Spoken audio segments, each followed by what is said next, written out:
पहली बार आपकी नरेंद्र मोदी जी और अमित शाह जी से कब मुलाकात हुई?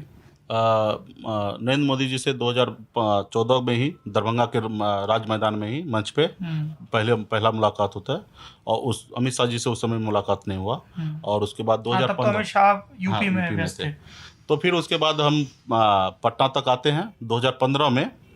फिर हमें लगता है कि इस पे उतना ध्यान नहीं दे रहे हैं, तो फिर मैं संगठन पे अपने पूरे प्रदेश में काम करने लगता हूँ। उस समय तक तो मैं डिस्ट्रिक्ट लेवल पे काम कर रहा था, 2-3 डिस्ट्रिक्ट में हम कमिश्नरी में काम मधुबनी, दरभंगा, समस्तीपुर समस्तीपुर थी। और अगल बगल में थोड़ा फैलाव हो रहा था, लेकिन उतना नहीं हो रहा था। हम 14 तक वहीं पे हम सिमट थे। 15 में मुझे लगता है कि काम नहीं हो रहा है, तो मैं पूरे प्रदेश में काम चालू करता हूँ। मुझे लगता है कि जब 3 जिला में ऐसा कर सकता हूँ तो पूरे प्रदेश में क्यों नहीं कर सकता हूँ। तो मैं बॉम्बे से रथ वगैरह सब बनाता हूँ, बॉम्बे से लोगों को लाता हूँ, बिहार के लोगों को लाता हूँ और सबको बिहार के हर डिस्ट्रिक्ट में 6 दिन 7 दिन का कार्यक्रम सेट करा के सब जगह भेजता हूँ। मैं पहले नहीं जाता हूँ। और फिर सबको बीच में हमारी बात को, उद्देश्य को वहाँ पे रखा जा रहा है कि सामाजिक को उत्थान करने के लिए क्या क्या चीज़ ज़रूरी है, बच्चे को पढ़ाना लिखाना ज़रूरी है, आपस में एकता बनाए रखना ज़रूरी है। तो ये सब विचार को लेकर हम गाँव-गाँव तक पहुँचाते हैं और लोग हमारे पहुँचा रहे थे। उसके बाद हम पटना में एक एसके मोमेंट में कार्यक्रम करता हूँ। वहाँ से फिर डिसीजन होता है कि गांधी मैदान में रैली करना चाहिए।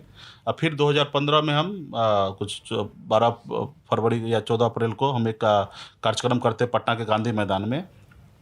गांधी मैदान में भी उस समय में लाखों 1 लाख से अधिक लोग अपने संसाधन से, अपने खर्चे से लोग आए और काफ़ी वो भी कार्यक्रम बहुत सफल रहा। और पहली बार ड्रोन कैमरा मैंने इस्तेमाल किया था, उसको लेके बहुत टीवी मीडिया में वो केस वगैरह सब हो गया था, तो और भी बहुत ज़्यादा केस हो गया था? जी हाँ, पहली बार बिहार में हमने ड्रोन कैमरा का इस्तेमाल किया था। तो बहुत हाईलाइट हुआ वो कार्यक्रम। फिर उसके बाद हम लगातार संगठन पे काम करने लगे पूरे बिहार में। फिर 2015 में चुनाव का समय में बात हुआ कि उस समय में भारतीय जनता पार्टी के राष्ट्रीय अध्यक्ष श्री अमित शाह जी थे। हाँ, तो क्या बात हुई? इस बार अमित शाह से सीधे बात हुई या फिर मंगल पांडे के जरिए हुई? उन्हीं के थ्रू जरिए बातचीत हुआ। फिर से मंगल पांडे के जरिए हुआ?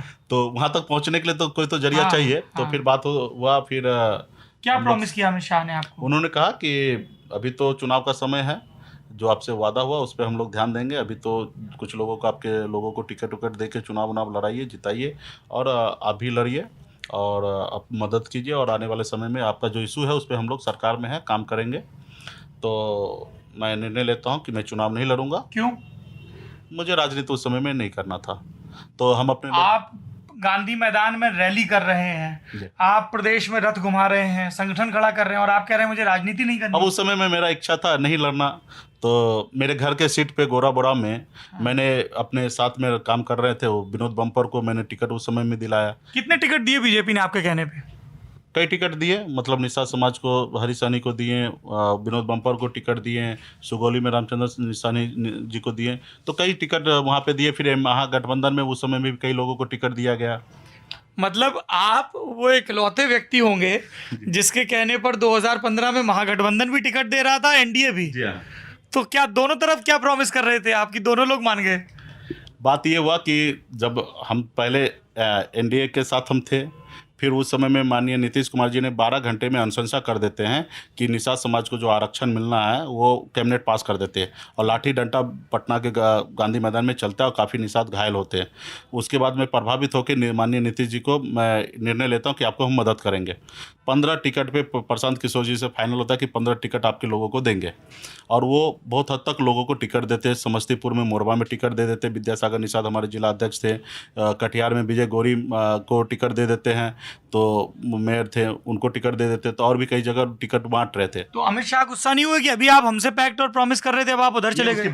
ये उसके बाद पहले हम लोग नीतीश जी से प्रभावित होकर हमने उनको निर्णय लिया कि हम आपके लिए करेंगे, लेकिन 15 सीट हमारे लोगों को दीजिए। तो उन्होंने, तो सीधे नीतीश जी से डीलिंग हो रहा था या प्रशांत किशोर के जरिए? जी के थ्रू, प्रशांत किशोर। तो कुछ लोगों को उन्होंने टिकट दिया। टिकट देने के बाद जो उनसे वादा हुआ था कि प्रेस कॉन्फ्रेंस सर्व करके लोगों को देंगे, तो कुछ लोगों को टिकट दिया, कुछ लोगों को टिकट में अपने लोगों को घुसा रहे थे। तो ये सारी चीज़ें कर रहे थे। और मतलब जो जगह पे जिनको हम अप्रूवल दे रहे थे उनको नहीं दे के दूसरे किसी को कर रहे थे, तो थोड़ा सा वहाँ पे चलने लगा कि बात संवाद सही से नहीं हो रहा था। नीतीश जी के टिकट पे लालू जी उस समय इंटरफेयर कर देते थे, तो मुझे गुस्सा लगा कि ये सब क्यों हो रहा है। तो उतने में फिर बात होता है कि भाई नहीं, इनको मदद नहीं करना है, तो कुछ लोगों को वहाँ से टिकट प्राप्त हो चुका रहता है। उसके बाद हम निर्णय लेते हैं कि नहीं, भारतीय जनता पार्टी को मदद करना है और वहाँ से लोगों को टिकट हम दिला देते हैं।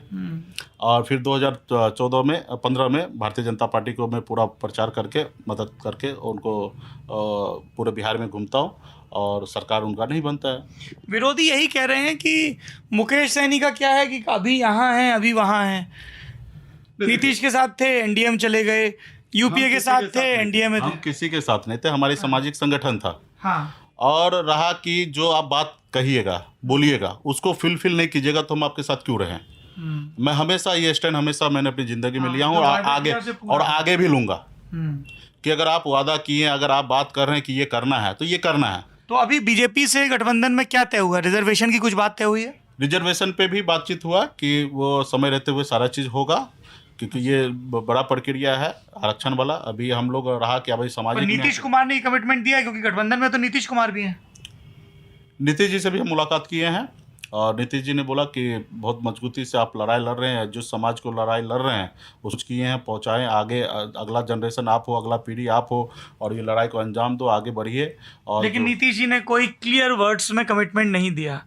नहीं, इस पर हमने चर्चा नहीं किया, नीतीश जी से नहीं किया। कई लोग बोले कि मुकेश सहनी का नीतीश कुमार से बहुत नहीं बनता है, बीजेपी से जमता है, नीतीश से कम जमता है। नहीं, ऐसी बात नहीं है, क्योंकि ओबीसी समाज से एक लीडर उभरेगा तो उन्हीं की सत्ता को चुनौती है।